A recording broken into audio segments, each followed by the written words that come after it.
All right, guys, let's talk about it. The 2025 Honda Civic Si is here, and in this video, we're gonna talk about all the major changes they made to it. And starting with the design, up front, it does have a new design that's different than what we saw in the hybrid and the other non-Si models. And that's because they actually revised the front bumper to make it less protruding, less so much like a bullnose as before. And the hexagon upper portion of the grille is a flat black plastic versus the other sport trims on the hybrid is a gloss black, but you still get the flat black on the lower grille with that new design pattern, gloss black on the lower lip, and then just like the other ones, this side vent is now functional. Initially it was just some sensors, now it's an actual functional side vent because this has the updated Honda Safety Sense with the new software for improved safety, pedestrian detection, and lane keep assist. So as far as other stuff design-wise goes, you get a new gray paint colorway, different than the Sonic Gray Pearl that was out. This is a new one. It looks good. I haven't noticed a significant difference, honestly, just because I'm not that good at detecting the differences in the color, but if you do, you might notice a difference. You still get that black lower portion. It's a gloss black. It's a nice touch over here. And then going on to the wheels, you do get a new wheel design.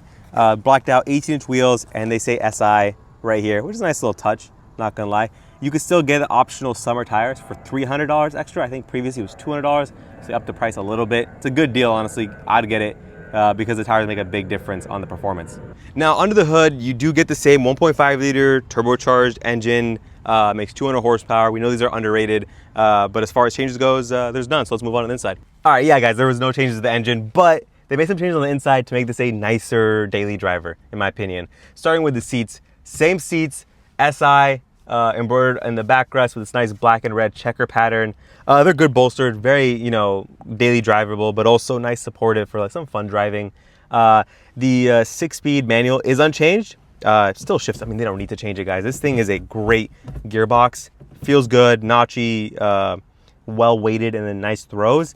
But on the rev matching side, they actually improved rev match downshifting from second to first gear. So now you can get rev matching versus before there wasn't. So they did develop that and introduce it for this model year.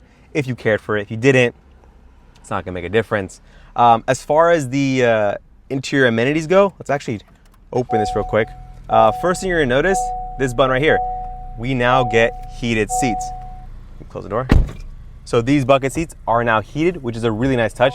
They had that available over in Canada, but we're getting it here in the United States, which is really nice. And then the touchscreen now has the updated software, which has Google Assistant built in. So you can ask, hey Google, tell me a joke. Did you hear about the snowman that got upset when the sun came out? He had a total meltdown. Okay, I mean, yeah, you can hear some jokes or navigation, or you can even integrate with the AC controls if you care for that, which is cool. But the inside of this, guys, it's still really nice. It's a nice vehicle. You get that fingerprint resistant material over here. You don't get a wireless charger, which reason why I'm like concerned about that is because you do get wireless Apple CarPlay and Android Auto. So, that doesn't really make sense. Why have wireless Apple CarPlay if it's gonna drain your battery and you're still gonna have to plug in, but you do get USB-C ports. Some people don't like the fact that this has a single zone climate control, not dual zone. I'm not mad at it. I think it's fine, guys, for the size of the vehicle. I don't think it makes a big difference personally. And then on the drive mode selector, you get that over here. You have your auto start stop off, and then your brake hold and parking brake over here, as well as your center console. So with it, I'll top on the driver's side and see what we get from my perspective, because there's some more improvements. So on the door, guys, really quickly, not much has changed. Same stuff here. You see the nice continuation of that pattern on the seats is on the door. Same switch gear, your trunk release right there. But let me show you what's going on here, guys.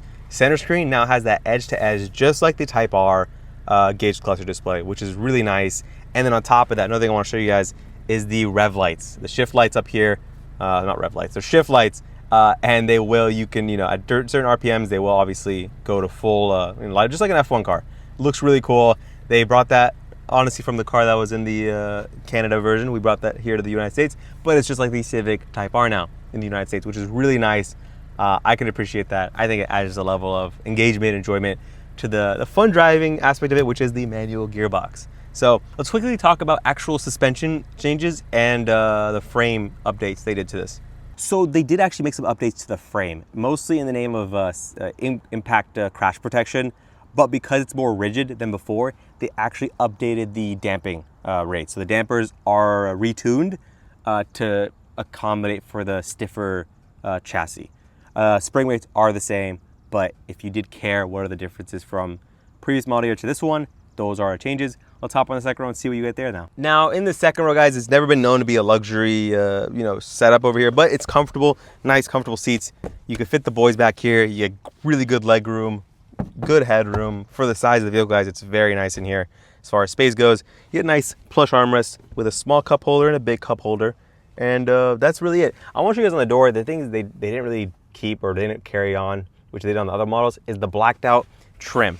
So right behind the door handle, this is gloss black on like the hybrids on the nicer trims. I wish they included that here. It just seems unfinished in my opinion. But you still got the same fingerprint resistant material here on the door switches.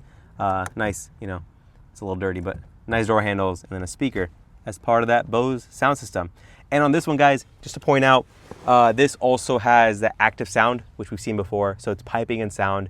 I'm not mad at it, guys. You get a better insulated vehicle for day-to-day driving, but you can still get the noise that it's hard to enjoy that's physically outside the vehicle. But if you want more noise, guys, just get an exhaust. It'll fix the problem, and it'll sound more like a Civic. All right, around back, guys, you get the nice blacked out decklet spoiler, good trunk space. I mean, nothing really changed as far as this stuff goes, so I'm not gonna bore you guys to death with that. I'm gonna wrap it up here. Thank you guys for watching. If you have any questions, drop in the comment section, like the video, subscribe for more, and I'll see you guys in the next one. Peace.